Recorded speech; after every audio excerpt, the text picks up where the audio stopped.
Everyone, welcome back to our channel. অনেক অনেক ভালোবাসা নিয়ে আজকের ব্লগটা শুরু করলাম। আশা করছি তোমরা সবাই খুব ভালো আছো। সকাল সকাল চা খেতে বসে পড়েছি, তারপর সোনাকে পড়তে বসাবো। আজকে সোনা বাড়ি আছে, আজকে যেহেতু রবিবার তাই ও বাড়ি আছে। আজকে অনেকটা সকাল সকাল উঠেছি, নাহলে সব দিক সামলাতে পারবো না। আর শরীরটাও একটু খারাপ আছে, তাই শরীর খারাপ নিয়েও কিছু করার নেই। ছোটো বাচ্চা আছে যেহেতু সকাল সকাল উঠতেই হবে, না হলে তো কাজ কমপ্লিট করতে পারবো না। সময়ে ছেলে মেয়েকেও খাওয়াতে পারবো না। নিজের শরীর অসুস্থ থাকুক সেসব খেয়াল না রেখেই কাজ করতে হবে, কিছু করার নেই। কারণ বাচ্চা যেহেতু ছোট, আমার 5 বছর যেহেতু হয়নি, ওকে টাইম মেনটেন করে খাওয়াতে হয়। আর ও একেবারে তো সবটা খেতে পারে না, ওকে বারবার করে খাওয়াতে হয়। তার জন্য ওকে সময়ে উঠিয়ে সময়ে সুন্দর মতো করে গুছিয়ে সুচিয়ে খাইয়ে দাইয়ে স্নান করানো সবই থাকে। প্রতিদিন তো আর বর বাড়ি থাকে না, যে বর বাড়ি থাকলে বর কিছুটা হেল্প করে দেয়। আবার একটা রবিবার তো বরের ডিউটি থাকে, সেদিন আবার আমাকেই সব পুরোটা করতে হয়। সপ্তাহে যেহেতু একটাই ছুটির দিন, সেই দিনই বেশি বেশি কাজ করতে হয়। কেন বলো তো, সেই দিনই বেশি করে পরিষ্কার করতে হবে, জামা কাপড় বেশি করে ধুতে হয়। আর রান্না বান্নাও এক রকমের করা যায় না, সেদিনকে ভালো করে সুন্দর মতো করে রান্না করতে হয়। যেহেতু সবাই বাড়িতে একসাথে খাওয়া দাওয়া করবে, এক টাইমে কোনো তাড়াহুড়ো থাকে না। আর সেদিনই বেশি রসিয়ে কষিয়ে দুপুরবেলার লাঞ্চ রেডি করতে হয়।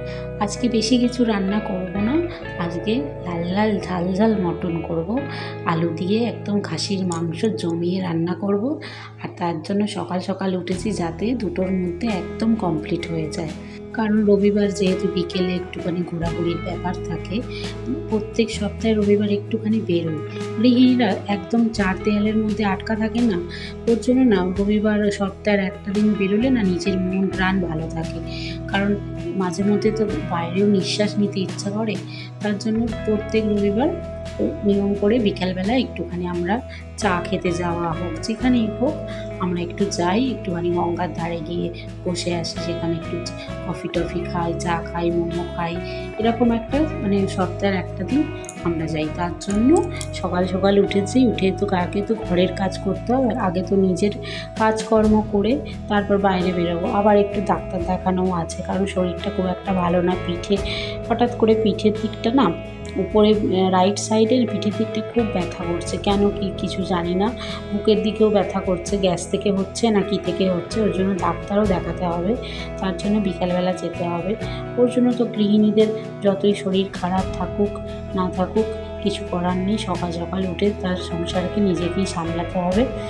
দেখেছো মুখ চোখের অবস্থা, নিজের চুলটাও আঁচড়ায়নি, এত শরীর খারাপ না, এত পিঠের দিকটা ব্যথা করছে কী জন্য কেন কী জানি। এই 2-3 মাস ধরে না আমার খুব ব্যথা করছে। আর আজ রবিবার যেহেতু বর বাড়ি আছে, দেখেছো যে আজকে মটন এনেছে, বললাম না খাসির মাংস হবে। ও সব প্রিপারেশানগুলো করে দেবে, আর আমি এদিকে সব আমার কাজকর্মগুলো করব। আর প্রিপারেশানটা করে দিয়ে বললো তুমি আজকে করো, আমার আজকে ভালো লাগছে না।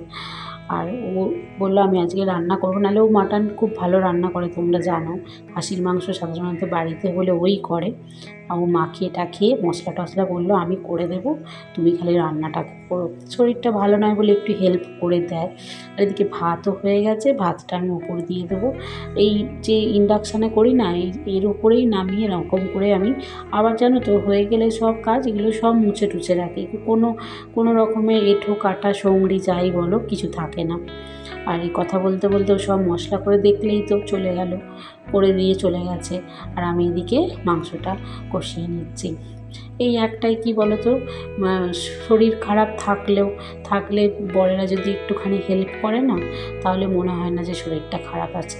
হঠাৎ করে এমন ব্যথা হচ্ছে না, সন্ধ্যের পরে না আরও বিরক্ত লাগছে।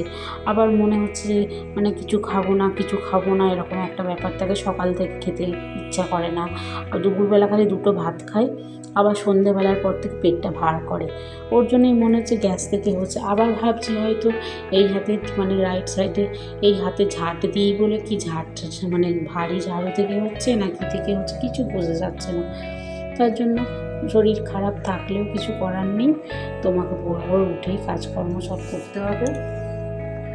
আর তাড়াতাড়ি রান্নাটা মনে হচ্ছে হয়ে যাবে, ভেবেছিলাম 2টোর মধ্যে কমপ্লিট করব, কি হবে হয়তো, কিন্তু এখন বাজে মোটামুটি 12:30। একটার মধ্যে মোটামুটি রান্নাটা কমপ্লিট হয়ে যাবে।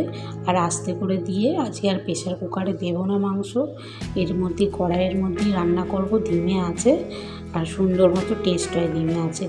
যদি এরকম প্রেশার কুকারে না দিয়ে আস্তে আস্তে কষিয়ে মাংস করা হয় না, তার টেস্ট খুব ভালো হয়। আর আমি এদিকে মশলা টশলা এগুলো সব চিরঞ্জিতে রেডি করে দিয়ে গেছে। আমি কিচ্ছু আজকে করিনি, শুধুমাত্র পরিষ্কার পরিচ্ছন্ন করেছি, যতটা করার নয় ততটা করেছি। আর ও আছে যেহেতু আমাকে এতটা হেল্প করে কি বলবো তোমাদের। এই শরীর খারাপ হলে না, বরেরা যদি বাড়ি থাকে একটুখানি যদি করে দেয় না, মনে হয় যে অনেকটা করে দিয়েছে।